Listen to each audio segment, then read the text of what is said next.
So Vishy, it's finished. It's over. I guess we'll wait for Magnus before we go into the game. But no, it's completely ridiculous. Every day, positions I should draw in my sleep, I'm sitting there awake and I can't. I just blunder and blunder and blunder. Today was again the stupid rook d7.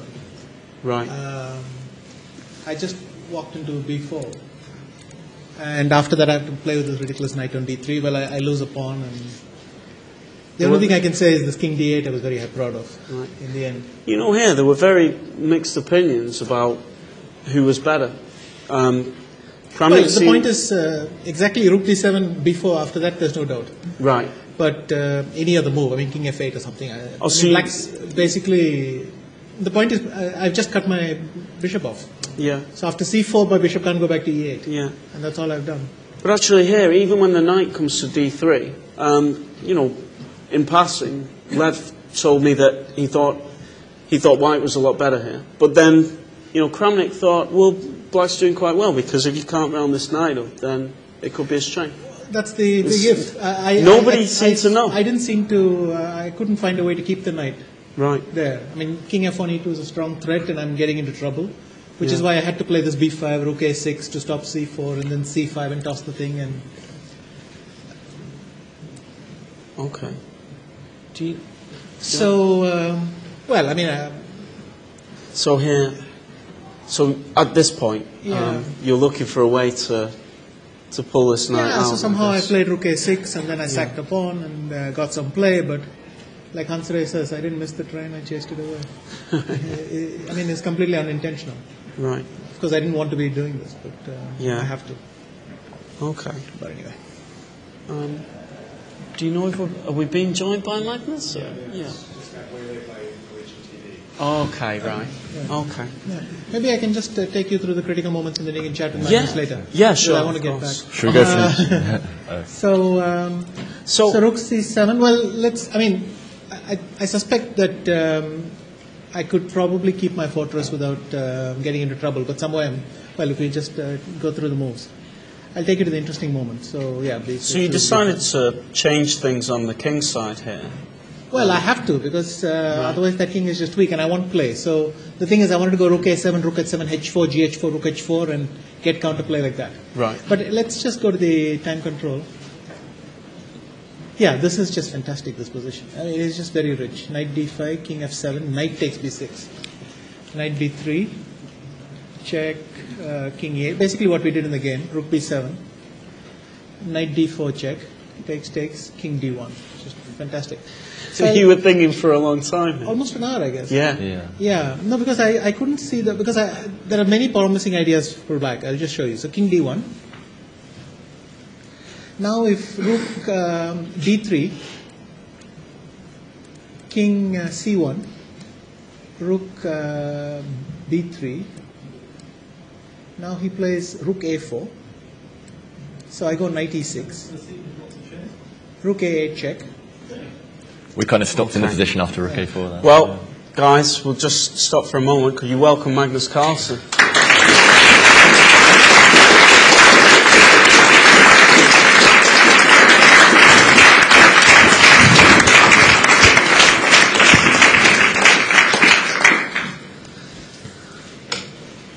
Well, Magnus, congratulations. You've won it again. Thank you. How are you feeling right now? I'm feeling pretty happy with the results and with everything, so it's going well. And it was nice to see that, you know, you're still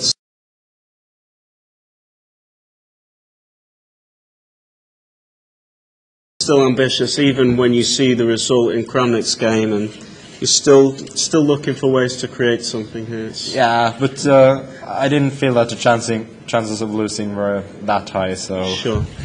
Okay. Yeah. Anyway, so rook a8 check. So Vishy's just taking us through. Knight d8. Okay. And now, if rook d7, rook c4 check is fine for black. Really? Yeah. I think we stopped somewhere like this. This is what I saw. But Magnus had seen one move further. Now just go back instead of rook d7. This is fine. Oh, okay. He had seen rook a b8. and then he Okay, we shuffles didn't his see king that around, one, and yeah. then and it's Wow, right. okay. It's This is fine really anyway, beautiful. I don't. Maybe I can play rook d6 or something. I don't know. Rook d6. And then if I go c5, rook d3. No, rook c3 check and rook c3 check and take on c5. No? Yeah, but then knight d5. Can you survive that? But I think Okay, but probably rook d3 and I get a perp, right? Yes. Okay, so Should I give this to you? yeah, sure. Rook d6 I didn't actually consider. Maybe I don't know what else to do here. King c2, rook d3 looks like a perpetual as well. But maybe it's not actually. King c2, rook d3, knight d5.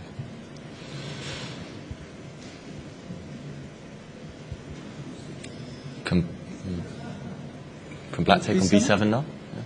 And Rook takes d5. Yeah, okay, it works. Okay, I cannot do this. Okay, so maybe this was playable. But if I want, I can take on b3 and then... Yeah, and that's better, I thought. So he Yeah. went king. I went king d8. Yeah. Because after spending almost an hour trying to improve my pieces, I realized they're just fine where they are, and so I decided to just pass.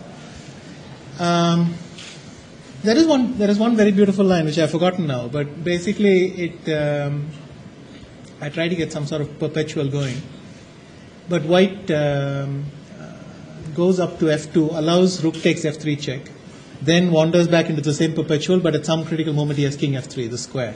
Oh, wow, right. And then I realized that it's time to stop calculating. When you start seeing lines like that. Yeah, I don't know. I didn't see a forced win for him, but well, obviously it's very unpleasant. Okay, so after check and back, you get knight d5. How are you feeling around here? Do you still feel like it's safe for you? But do you think... I saw more or less what was going to happen, and I wasn't too optimistic about my winning chances. Okay, sure. Vishy, you said you felt it was quite dangerous. Were you confident of your chances of holding? Or, I mean, were you not thinking about that here? Were you just looking for... Well, the thing best is, I was not... I saw my resources, but I couldn't see... maybe I'd missed something, and then that's always there in the air. So after... Yeah, so it's just worth pointing out that if rook c4, then rook b8, and if king d7, knight b6, knight and rook b6, and rook c8. And if you exchange rooks, then just... Then here, the king is much better on d2. I can get the same thing with the king on c1. There, it's probably a draw. Yes. Right. But here he's... The extra tempo counts. Yeah. Okay. And f5, knight d7, obviously. Okay, so this is correct. Takes and knight g5. This is very beautiful. Rook b8 check, king d7, rook b7 check, king d6. I don't know if Magnus missed this, but knight b4, I have Knight b4, knight d4. Yeah, this was really annoying. So Yeah, I didn't see that at first. What did you think, This Steve? is what We didn't even consider that. Yeah, well, I mean, I Because it's touched the on... only move. After knight b4, I'm Yeah, it's getting into trouble. absolutely the Yeah. only move. Yeah. Well, also knight e6, but... So that's... Yeah, but it's knight, better to knight, get knight rid of e6, then I can at least go rook b5 or something like that. okay. But knight takes e4 is just lovely. You need to give us some time to catch up with you. So you're saying after knight b4, knight takes c4. I mean, we sort of discussed that you want to get rid of the white pawns if possible, and so after king takes, rook takes. This is an easy hold. Yeah, is it? Well, after king f3, I can even play f5. Right, sure. But this is also a draw. h4. Because he's not winning the pawn ending. Ah, okay. Well, to put it mildly. If gh4, Go back. I'm actually in time with king d3. Or king d5? Oh, maybe even. But I thought king d3. So I just trade all the pawns. And rook and knight, I thought it shouldn't be too much work even for me. I was actually looking in some other lines at rook and knight, where you have 3 pawns, but the king is on... e6, yeah.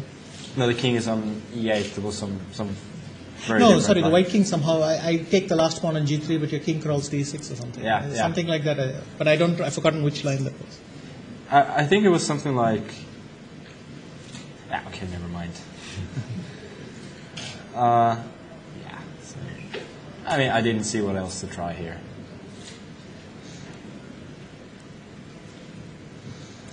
And now. Yeah, just not to walk into knight e6, knight e8. Okay. Rook Yeah, A6, we- that is just. Okay, so as soon as this rook becomes active, it's I guess it's very difficult. Yeah, I mean, playing something like c5 and then c6 felt more like playing for a loss than Right. a win. Sure. Okay, you have knight e6 even, so. Sure. Okay, so end of the tournament. Well, first thing I want to ask you, Magnus, is how does it feel to have what is going to be on the 1st of January the highest ever recorded rating in chess? It feels good. So, well, I had a pretty good tournament here, especially in the second half. I think I played quite well, and you know, obviously achieving the highest rating of all time. That's a big deal for anyone, and I'm thrilled to have achieved that.